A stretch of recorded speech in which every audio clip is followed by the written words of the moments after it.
I'm Nick Harpoon. This is Jim Griffin. That's Emily Dale. That's Maggie Fox. That's Holly Miller. This is Phil Barber. We are Alan Murdaugh's defense team. We're able to answer your questions. We're not going to make a statement. I know y'all don't want one. So, anybody got a question? Do you think it was a mistake to put Alex Murdaugh on the stand? No. Next. Mr. Harpootlian, why did you object to that juror being dismissed yesterday? Why didn't I? Why did you? Well, for two reasons. One, she admitted she talked to other people about the case, but not specifically. But technically, I think the judge had leeway to excuse her, but she clearly, after we interviewed her back in chambers, in my mind, had not made up her mind. And I thought that was important. Do you think she would have helped your case? I don't know. She didn't express an opinion to us. She said she was open. She hadn't made up her mind. Mr. Harpootlian, the defense has made a great deal of points about SLED and their handling of the investigation. From your position in the Senate, do you feel there's an opportunity to address that from a legislative standpoint? I think there are significant issues, but I won't be addressing that in the Senate unless it comes up in a bill. I'm not going to mix this role with my role as a senator. I will not do that. Why do you think that the prosecutor didn't interview and what do you make of the judge's comments after the verdict that he agreed with the jurors? What was the question again? I'm sorry. The question is, what do you make? Well, you know, I'm somebody that's prosecuted and defended a bunch of death penalty cases. And clearly, and you never do it in a circumstantial case, because you're not, 99 times out of 100, the jury's not going to sentence somebody to death. I saw him do it, he confessed, or, you know, great forensic evidence is the minimum. They had none of that here. Secondly, in a death penalty case, it gives us the ability to individually voir dire jurors, which would have been very helpful here. And the prosecution obviously didn't want that. So I don't disagree with, I mean, if I had been prosecuting this case, I probably would have brought it, but based on, you know, what we heard was presented to the Colleton County Grand Jury by Detective Owen and Jim Cross. Blood spatter that didn't exist, testimony about guns that was wrong. I mean, we can go through the litany with you. And going back to this question, I think SLED needs to do some self-examination on the forensic process. They did not. I mean, one of the things we complained about was that Maggie's phone would have had all her GPS data on it. They processed it within 5 days, and they because they didn't, GPS data was over with.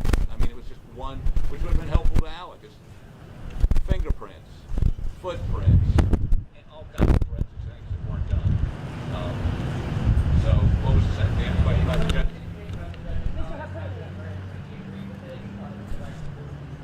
He's entitled to his opinion. Mr. Harpootlian, can you expect an appeal anytime soon? 10 days will be found an appeal. What do you believe the strongest grounds for an appeal are? What'd you say? What do you believe the strongest grounds for an appeal are? It was the admission of all the financial crime evidence.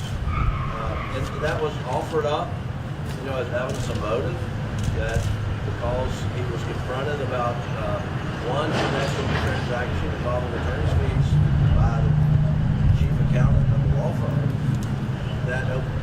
that was being offered as motive for why he would go home and kill his wife and son, which we thought was illogical and ludicrous. And there really was no evidence linking one to the other, and we did not think it should come in. Not only did that come in, but every other financial misdeed that they could bring in over the last 10 or 15 years was allowed in. And we think that we strongly objected. We respect the judge's decision, but we believe that was an erroneous decision. And we believe that the judge was somewhat misled, because at the conclusion of the case, when Mr. Metters is up on his rebuttal argument in front of the jury, he says to the jury,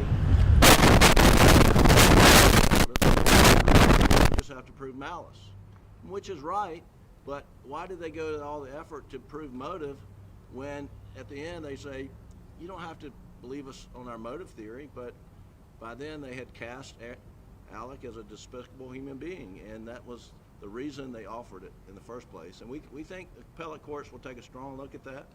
We feel like that is a very solid ground for an appeal, and we're going to pursue that. Looking back at the last 6 weeks, long trial, would you guys do anything different in the last 6 weeks? No. Anything in this trial? No. I mean, look, once the judge, first of all, we believe if the judge was going to let that stuff in, it should have been limited to the Ferris case, which is what they were asking him about on Monday on the fee. Number two, Tinsley, the person that made the motion to compel to be heard on Thursday, Dawes Cook, Alex's lawyer, both agreed there wasn't going to be any storm or Armageddon or anything that was going to happen that Thursday. The judge might have issued an order, which months down the line might have posed a problem. So once they got that character information is he's a thief, he's a liar, then it dictated this jury had to think he was a despicable human being and not to be believed. So it was about character, it wasn't about motive. So as a result, our options were limited. Should he take the stand?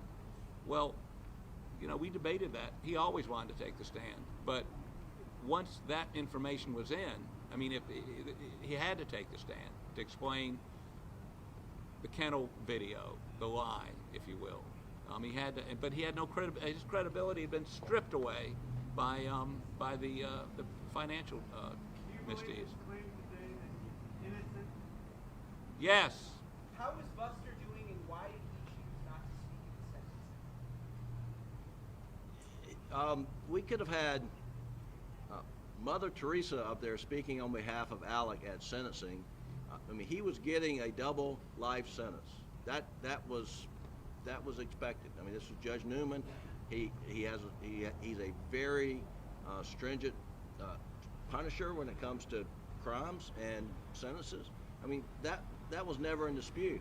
And so for Buster to get up and speak on his dad's behalf would not have made a difference. And why do you want to put that kid through more trauma than anybody that we can imagine has ever been through? Have his feelings about his dad changed at all in the trial? What's that? Have his feelings about his dad changed at all? You know, I can't speak to Buster's feelings. I can tell you this. There was a lot of effort by the state to convince the family that Alec is the murderer. The family came to trial every day for 6 weeks expecting to hear proof positive that he killed Maggie and Paul, something that they had not heard before. After 6 weeks of trial, they came away more convinced that he did not do this, and they steadfastly in his camp and support him, and that's where they stand. What's next for Alex? Well, Alex will be leaving shortly to go to Columbia to R&E, it's called, where he'll be at the South Carolina Department of Corrections. He'll be evaluated. That's about a 30-day process, and then he'll be sent to wherever the correctional facility that they assign him to. Should we ask for any special security measures for him? No, I don't think.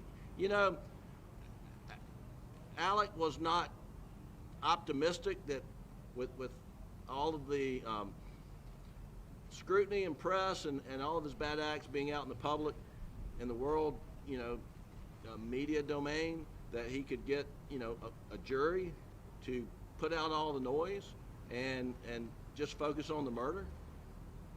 And so coming in, he was somewhat pessimistic. He became optimistic as we got through the process, but I got to tell you, and all you reporters, you know the whole story, I'm sure. And if you're sitting on that jury, they heard everything that would be in an HBO documentary, a Netflix documentary about the Murdaugh family dynasty downfall, except the Stephen Smith matter. I mean, so we were hoping to get a jury to put all, that could ignore the noise, focus on the murder, and we ended up trying a case that they could have watched on Netflix. Does your legal team have any regrets about the way that you guys performed in this trial? Do you feel like you did? Do you feel like you were outmatched in closing arguments? Oh, absolutely not. I mean, not outmatched. I mean, look, they won this case the day the judge bought into letting them put every piece of, stealing from kids who lost their mother, from somebody with pancreatic cancer, somebody that's a paraplegic. I mean, all of that 2.5 weeks, by the time they got done with it, it didn't matter about final argument. It didn't matter about what we put up. They would never, ever, ever acquit him after that. Last question, guys. Can you just Last walk us question. through what your grounds for appeal will be? You said it's going to be 10 days. Can you lay out your interest in that? We'll file something not in 10 days, but we'll file a notice of intention to appeal. Then we've got 30 days, I think, to file a brief. Yeah, so you file the notice within 10 days. You got to get a transcript.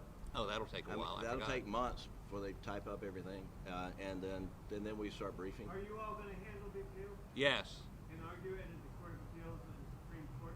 And the U.S. Supreme Court. And the U.S. if Supreme Court if necessary. That's correct. What's the federal issue? Doyle. Oh, there's a huge federal issue. That's why I got so animated that the judge told me to sit down.